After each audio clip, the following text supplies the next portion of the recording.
Dear students, आज मैं यहाँ पे 11th क्लास का इंग्लिश जिसका नाम है रेनबो वो मैं आज आप लोगों को पढ़ाने जा रही हूँ।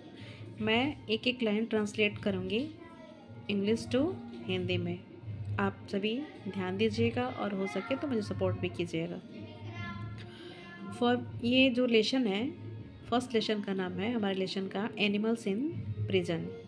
ये लिखा गया है पंडित जवाहरलाल नेहरू के द्वारा, जो हमारे भारत देश के पहले प्रधानमंत्री थे। हम स्टार्ट करते हैं यहाँ से।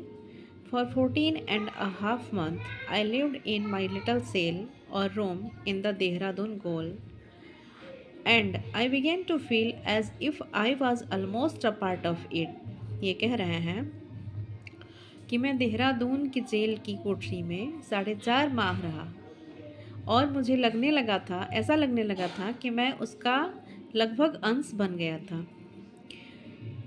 आगे ये कह रहे हैं कि I was familiar with every beat of it, I knew every mark and dent on the white vast wall and on the uneven floors and the ceilings with its moth eaten rafters.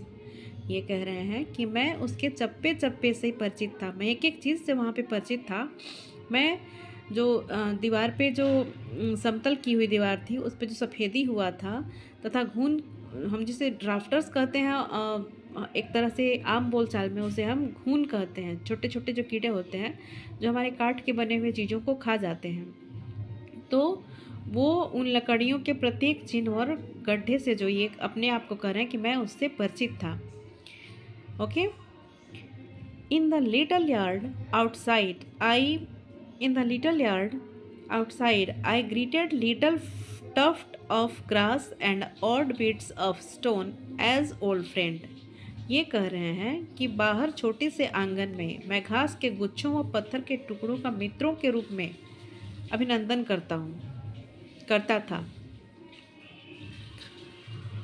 I was not alone in my shell, for several colonies of wasps and hornets lived here, there, and many lizards found a home behind the rafters.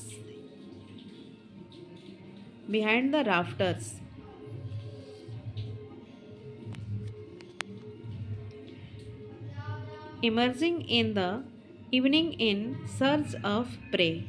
ये कह रहे हैं कि मैं वहाँ कोठरी में अकेला नहीं था, क्योंकि वहाँ भीड़ ततैयों के कई छत्ते थे और बहुत सी छिपकलियों ने कड़ियों के पीछे, यानी जो हमारे घरों में जो छत होता है उसमें कड़ियाँ जो लगी होती हैं उनके पीछे अपना घर बना लिए थे और वे शिकार की खोज में शाम के समय बाहर आती थी।